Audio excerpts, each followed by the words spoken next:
Good evening, friends. Welcome to my YouTube channel, Advocate Amit Kumar Gupta. In this channel, we are presenting only videos on the various income tax cases which I feel that is important for every professional and maximum assessees in dealing their income tax cases. The case which I am going to discuss today is the case which is decided by ITAT Ahmedabad, and the name of the case is Shrimati Nalini Anil Amin versus DCIT. This is a very recent judgment, and the judgment has been given on 19th March 2021. Friends, ये case भी section 148 की proceedings पर है। SSC की section 147 के अंदर assessment की गई। एसएससी को जब सेक्शन 148 का नोटिस दिया गया तो उस नोटिस के अंदर जो रीज़न दिया गया था वो ये दिया गया था कि एसएससी ने कोई एक प्रॉपर्टी सेल की है जिसका प्रॉफिट एसएससी ने अपने इनकम टैक्स की रिटर्न जो है वो फाइल नहीं की है, और that part is income escaping assessment. जब एसएससी को ये नोटिस मिला तो नोटिस मिलने के बाद एसएससी ने अपनी रिटर्न फाइल करी, और जब असेसमेंट कंप्लीट की गई तो असेसमेंट के अंदर इस पॉइंट पर कोई एडिशन नहीं किया गया। लेकिन during the assessment proceedings assessing officer साहब ने देखा कि एसएससी को एक प्राइवेट लिमिटेड कंपनी से 40 लाख रुपए का अमाउंट रिसीव हुआ है, तो वो अमाउंट असेसिंग ऑफिसर ने सेक्शन 56 सब सेक्शन 2 क्लॉज 7 के अंदर कह के ये ऐड कर दिया कि ये अमाउंट बिना किसी कंसिडरेशन के एसएससी को मिला है। एसएससी का ये कहना था कि साहब पहले मैंने इस कंपनी को पैसा दिया है, वही पैसा जो है मेरा वापसी आया है।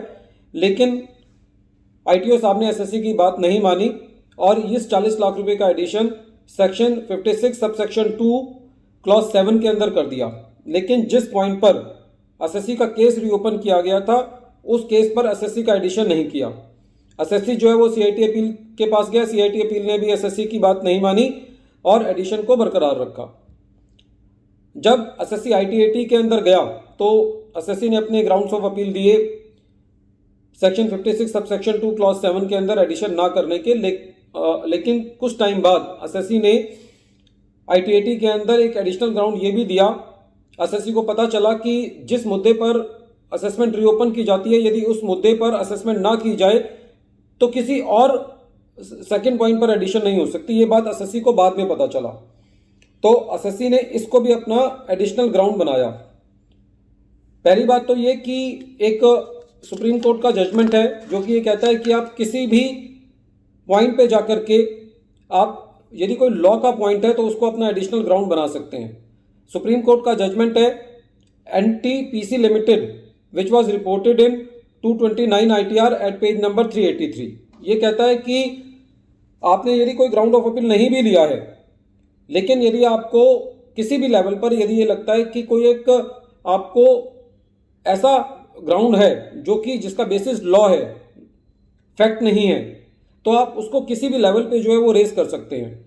तो एसएससी ने ये ग्राउंड रेस किया कि साहब मेरा जो केस रीओपन किया गया था वो किसी और पॉइंट पे किया गया, उस पॉइंट के ऊपर मेरा एडिशन नहीं किया गया, लेकिन मेरा किसी और मुद्दे पर एडिशन कर दिया गया जो कि लॉफुल नहीं है, क्योंकि जुरिस्डिक्शनल हाईकोर्ट का ही, गुजरात हाईकोर्ट का ही एक डिसीजन था। डिसीजन का नाम है सीआईटी वर्सेस मोहम्मद जुनद ददानी, जो कि 2013 का केस है। उसके अंदर भी ये डिसाइड किया गया कि जिस पॉइंट पर केस रीओपन किया गया है, यदि उस पॉइंट पर एडिशन नहीं होती है तो किसी और पॉइंट पर एडिशन जो है वो सस्टेन नहीं करेगी। तो इस केस के अंदर आईटीएटी ने टेक्निकल ग्राउंड पर ही एसएससी को रिलीफ दिया। कहा कि जो एसएससी ने अपना ग्राउंड ऑफ अपील रेज किया है, additional ground of appeal raise किया है, वो वैलिड है और एसएससी को टेक्निकल ग्राउंड पर ही रिलीफ मिलता है। इसीलिए आईटीएटी ने मेरिट के ऊपर इस केस में डिस्कशन ही नहीं किया। Friends, this case is very important as far as the two aspects are concern. सबसे पहला एस्पेक्ट तो ये है कि जब भी आपको कोई ऐसा लॉ का पॉइंट पता चले जो कि आप अपना बेसिस ले सकते हैं, तो आप उस बेसिस को एज ए एडिशनल ग्राउंड ले सकते हैं। आपको कुछ जरूरी नहीं है कि आपने वो ग्राउंड पहले रेस किया हो या ना किया हो। और दूसरा ये जो कि इस केस का रूट पॉइंट था कि यदि सेक्शन 147 की असेसमेंट उस पॉइंट पर नहीं की जाती जिसके लिए केस रीओपन किया गया था, तो असेसिंग ऑफिसर किसी और पॉइंट पर एडिशन नहीं कर सकता।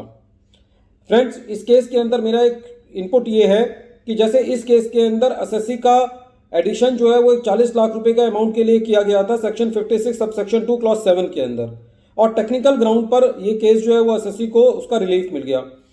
तो मुद्दे की बात आती है कि क्या डिपार्टमेंट अब जो दूसरा वाला ग्राउंड है जिसकी एडिशन डिलीट हो गई, क्या उसके ग्राउंड पर दोबारा 148 इशू कर सकता है? तो मेरा इस पॉइंट पे ये कहना है कि यदि एसएससी डिपार्टमेंट के पास टाइम लिमिट अवेलेबल है तो डिपार्टमेंट जो है वो उस बात पे दोबारा जो है उसका सेक्शन 148 के अंदर एडिशन केस रीओपन कर सकता है और उसको एडिशन कर सकता है यदि वो टाइम बारिंग असेसमेंट के अंदर नहीं आता और विद इन टाइम लिमिट्स है।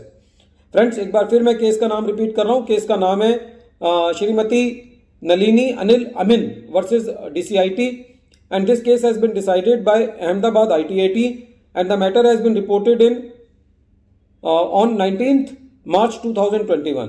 Thank you, friends.